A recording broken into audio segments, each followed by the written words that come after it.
사도행전 2024 묵상에 함께 하시는 성도 여러분 반갑습니다. 광주 소명교회 박대영 목사입니다.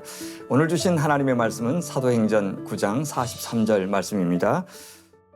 베드로가 요바에 여러 날이 있어 시몬이라 하는 무두장이의 집에 머무니라. 아멘. 지금 당장 베드로 사도를 가장 극진히 대접해주고 싶었을 사람은 당연히 소생한 여인 다비다였을 겁니다. 그의 가족들도 어미를 다시 돌려준 것에 감사해서 베드로를 예수님 모시듯 대접해주고 싶었을 겁니다. 더군다나 다비다의 집은 그렇게 해줄 만큼 여유가 있었습니다. 저는 기적은 고사하고 단지 말씀만 전했을 뿐인데도 성도님들이 얼마나 잘 대해주시는지 버릇이 나빠질까 봐 오히려 정중하게 사양하기까지 하는 정도입니다. 하물며 베드로에게는 그가 원하는 것이면 다 해주고 싶었을 겁니다. 그러나 베드로는 정말 놀라운 결정을 내려요. 그녀의 집을 떠나고 있습니다. 그녀의 호의를 거절해요. 그러고 나서 그가 머물기로 선택한 곳이 어디인지를 알면 우리는 정말 당혹스러워할 겁니다. 베드로가 요바에 여러 날 있어 시몬이라 하는 무두장이의 집에서 머무니라 라고 성경은 말하죠. 여기 여러 날은 직역하면 많은 날들입니다. 하루쯤 방문한 정도가 아니라 요바에서 사역하는 동안 이 무두장이 시몬의 집을 거점으로 삼았다는 뜻입니다. 이제 사람들이 그곳으로 찾아왔고 그곳에서 가르치기도 하고 병을 고치기도 했을 겁니다. 당연히 시몬의 허락이 있었겠지요. 베드로의 히브리식 이름이 뭡니까? 시몬이죠. 그러니까 시몬이 시몬의 집에 들어간 겁니다. 아주 오랫동안 머물려면 기왕이면 좋은 집이면 더 낫지 않겠습니까? 그런데 그가 환대에 응한 집은 무두장이의 집이었습니다. 우리 시대는 가죽공예를 하시는 분들이 고급 기술자로 인정을 받지만 당시 유대인들의 생각은 달랐어요. 무두장이는 죽은 동물의 시신을 만져서 가죽을 만드는 사람들입니다. 그래서 유대인들 사이에서는 대단히 천한 직업으로 간주했어요. 당연히 죽은 사체를 다루기 때문에 냄새도 많이 났어요. 그래서 무두장이의 집은 대개 도시 외곽이나 또 바닷가에 있었습니다. 그래서 그 사람의 집을 숙소로 쓰기에는 그렇게 좋은 환경이 결코 아니었습니다. 근데 놀랍게도 베드로는 그 무두장이 시몬의 집에 오래 머물면서 거기서 사역할 숙소로 정했다. 왜 그랬을까요?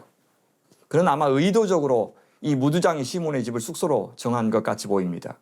이것을 통해서 어떤 중요한 복음의 메시지를 그는 보여주려고 했던 겁니다. 베드로 그는 지금까지요 견고하게 유지되고 있던 어떤 장벽을 넘어서고 있고 아예 지금 그 장벽을 무너뜨리려고 하고 있는 중입니다. 그는 빌립을 통해서 사마리아 땅에도 하나님의 백성들이 생겼다는 사실을 확인하고는 요한과 함께 가서는 성령을 내려주시기를 기도했던 바로 그 사도입니다. 그는 오래되고 질긴 그 혐오와 미움과 배제의 장벽을 허문 첫 번째 사도였습니다. 그런 그가 요바에서는 죽은 자를 만짐으로써 이 죽음의 경계를 넘어섰습니다. 여인을 치유함으로써 남녀의 경계를 넘어섰어요. 그런데 이제 무두장이 시몬의 집에 거하기로 하면서 정결의 경계도 넘어서고 있는 겁니다. 이제 예수님 안에서는 율법이 정한 모든 부정과 거룩의 구분이 사라졌다는 사실을 그는 온몸으로 실천하면서 보여주고 있는 겁니다. 여러분, 그렇게 신앙이 성숙해진다고 하는 것은, 신앙이 깊어진다고 하는 것은 하나님의 크기만큼 넓어진다는 뜻입니다.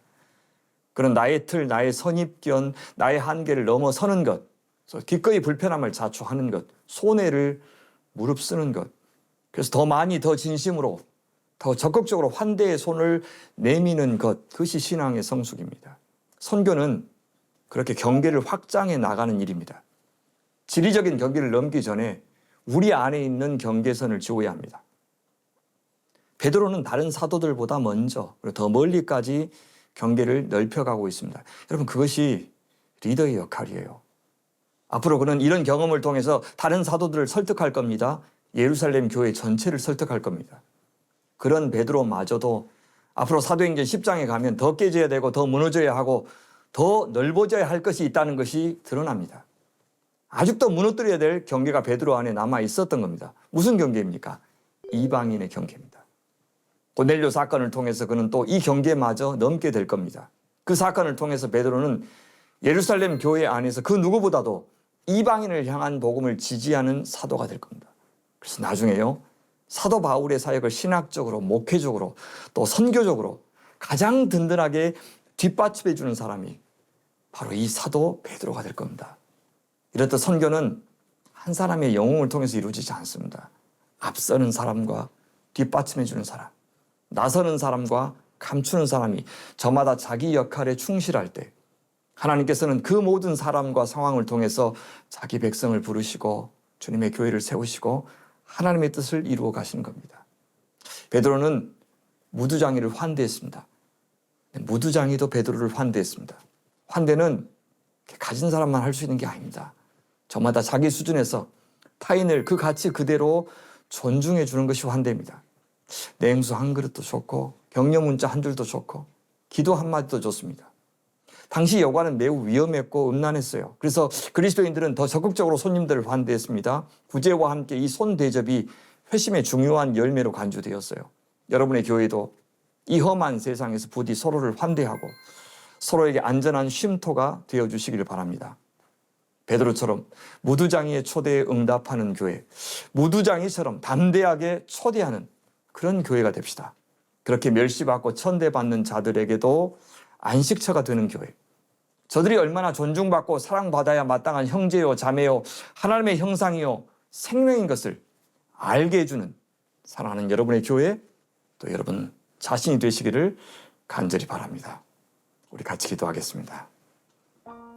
하나님 아버지, 무두장이보다 더 못한 부정했던 저희들을 정결하고 거룩한 하나님의 자녀로 불러주신 은혜 감사합니다. 그 주님의 놀라우신 사랑에 화답하여 저희도 저희 교회도 요나처럼 도망하지 않고 세상이 전시하는 그들 곁에 찾아가서 머물고 교제하는 환대의 사람들 다 되게 하여 주시옵소서. 우리 구주 예수님의 이름으로 기도하옵나이다. 아멘.